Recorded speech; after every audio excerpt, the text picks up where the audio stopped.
లభిస్తోంది. పలుకుబడి ఉన్నవారికే కాకుండా సామాన్యులకు కూడా శ్రీనివాసుడి దర్శనం ఇబ్బంది లేకుండా జరిగే విధంగా ఏర్పాట్లు చేయాలని పలువురు నేతలతో పాటు అనేక సంఘాలు కోరుతున్నాయి. ఇందుకోసం పాదయాత్రలు చేపడుతున్నాయి.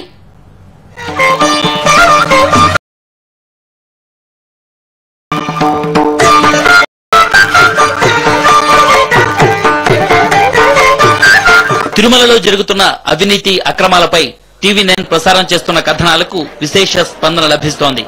అడుగడుగునా భక్తులు ఎదుర్కొంటున్న బాధలను అర్థం చేసుకున్న టీవీ9 వారి సమస్యలను పరిష్కరించేందుకు పోరాటం చేస్తోంది. రాజకీయ నాయకులు, డబ్బున్న వారికే కాకుండా వెంకన్నను అందరి వాణ్ణి చేయాలన్న లక్ష్యంతో శ్రీ గురుపీఠం ట్రస్ట్ ముందుకొచ్చింది. హైదరాబాద్ లిబర్టీ టీటీడీ కళ్యాణ మండపం నుంచి 20 మందితో తిరుమలకు పాదయాత్రను ప్రారంభించింది.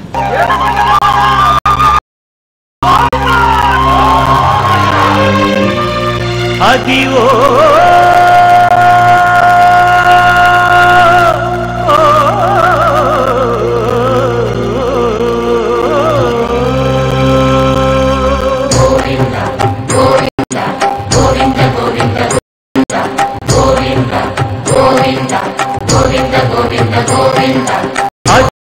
అల్లదివో శ్రీహరివాసము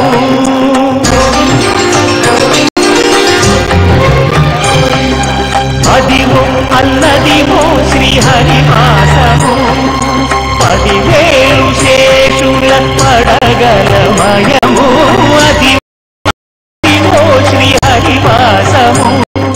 శ్రీ గురుపీఠం అధ్యక్షులు వెంకటేశ్వరరావుతో పాటు ఈ కార్యక్రమంలో గజల్ శ్రీనివాస్, సిలుకూరు సౌందరరాజన్, కొండవీటి జ్యోతిర్మయి పాల్గొన్నారు.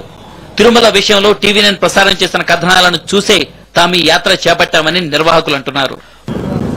ఈ పవిత్రమైన మేమేదో కోరికలతో కాదు, సామాన్య భక్తులకి దేవుడు దక్కాలి, తిరుమల ప్రక్షాళన చేయాలి, అక్కడ సమూలమైన మార్పు వస్తే భారతదేశం, హిందూ ధర్మం అంతా బాగుపడుతుంది. ఆయువు పట్టైన తిరుమల అనేది ప్రక్షాళన మొదలెడితే మొత్తం అంతా బాగుంటుంది. అక్కడ దేవుడు నిలబడి దర్శనం అనేది ఉండకూడదు, అందరికి ఉచిత దర్శనం ఉండాలి, అక్కడ పేద రాజు అనే తేడా ఉండకూడదు అనే పవిత్ర భావాలతో మేము మొదలెట్టాం. దానికి మీరు మాతో తెలివడి చేయించారు. హిందూ దేవాలయాల పురోగతి గురించి, అభివృద్ధి గురించి ఈ రోజు మనం చూసినట్టయితే మరి యాంత్రికత ఎక్కువ అవుతుంది. ఈ యాంత్రికత వల్ల, పని ఒత్తిడి వల్ల మనుషుల పట్ల లేని ఒత్తిడులు ఎదుగుతున్నాయి. దాని గురించి అని చెప్పి మరి ఆధ్యాత్మికత వైపు ప్రజలు దృష్టి మళ్లించే నిమిత్తం మరి లోక కళ్యాణార్థం ఈ యొక్క యాత్రను మేము చేపట్టడం జరుగుతుంది. ఇది విలేజ్ లో ఇప్పుడు చాలా తిరుగుబాటు వచ్చేసింది. ఎంత తిరుగుబాటు వచ్చిందంటే మా దేవాలయాలు ఎందుకు ఇలా నాశనమైనాయి, దీనికి ఎవరు కారణం అనేటటువంటి రీతిలో వాళ్ళు ఒక పెద్ద రెవల్యూషన్ బయలుదేరింది. అందుకోసం ప్రజలంతా దీనికి సహకరిస్తారు, వాళ్ళు పాల్గొంటారు, దీన్ని ఎవరు ఆపలేరు. ఎంతమంది బయలుదేరుతున్నారు అనేది కాదు, దేనికోసం బయలుదేరుతున్నారు, ఉద్దేశం ఎలాంటిది, గొప్ప ఉద్దేశం కోసం, గొప్ప నాంది ప్రస్థానం కోసం, ఒక మంచి సంస్కరణ కోసం చేసేటువంటి ఈ యాత్రలో ప్రతి ఒక్కళ్ళు కూడా, అంటే దారిలో మాకందరూ కూడా, భక్తులందరూ కూడా జాయిన్ అవ్వటం, అక్కడ ఉన్నటువంటి దేవాలయాల్లో మేము వెళ్లి దర్శనం చేసుకోవటం, అక్కడ ఉన్నటువంటి భక్తులు కూడా జాయిన్ అవ్వటం, తద్వారా తిరుమలకు చేరటం అనేది పెట్టుకున్నటువంటి యాత్ర. జనం ఆత్మఘోష టీవీ లేని భాష.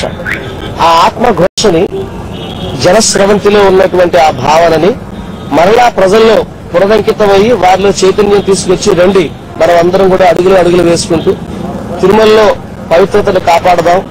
ఈ మహాయాత్రలో మీ అడుగులు కూడా వేయండి. మీ యొక్క అడుగులు ఆ యొక్క ఆర్తిని తిరుమలలో స్వామివారికి వినిపించేటువంటి ప్రయత్నం ఈ మహాయాత్ర చేస్తుందని మనం చేసుకుంటూ, మరోవైపు టీటీడీ పాలక మండలిపై టీడీపీ ఎమ్మెల్యే పయ్యావుల కేశవ్ విరుచుకుపడ్డారు. సామాన్యులకు నరకం చూపిస్తున్న పాలక మండలిపై చైర్మన్ ఆదికేశవులపై భక్తులు తిరుగుబాటు చేసే రోజు ఎంతో దూరంలో లేదని అన్నారు. ఇప్పటికైనా చైర్మన్ వైఖరిపై ప్రభుత్వం కళ్లు తెరవాలని సూచించారు. ఇక పాలక మండలి అధ్యక్షుడైతే నేరుగా ఆయన ఇష్టం వచ్చినట్టు డబ్బున్న వాళ్ళకి ముఖేష్ అంబానీలో లేకపోతే విజయ్ మాల్యానో వస్తే మహాద్వార ప్రవేశాలు, వాళ్ళ కోసం అరగంట సేపు బ్రేక్లు, లేకపోతే కింద నుంచి పైనకు పోయే వాహనాలకు కూడా ప్రత్యేక అనుమతులు, ఈ రకంగా సామాన్యుడికి భగవంతుడిని దూరం చేసేటువంటి పరిస్థితి వస్తే భక్తులే తిరుగుబాటు చేసేటువంటి రోజు ఎంతో దూరంలో లేదు. ఆ పరిస్థితి తిరుమలలో రాకుండానే ఈ పాలక మండలి కళ్లు తెరవాలి, లేదంటే ప్రభుత్వమైనా ఈ పాలక మండలిని రద్దు చేయాలని చెప్పేసి నేను కోరుతున్నాను. మొత్తానికి ఇటు నాయకులతో పాటు పాదయాత్ర చేపట్టిన శ్రీ గురుపీఠం ట్రస్ట్ తిరుమలలో జరుగుతున్న అవినీతిని నిర్మూలించాలని విజ్ఞప్తి చేస్తోంది. 20 మందితో పాదయాత్ర చేపట్టిన ట్రస్ట్ నిర్వాహకులు తిరుమల చేరేసరికి లక్షలాది మంది కలిసి వస్తారని భావిస్తున్నారు.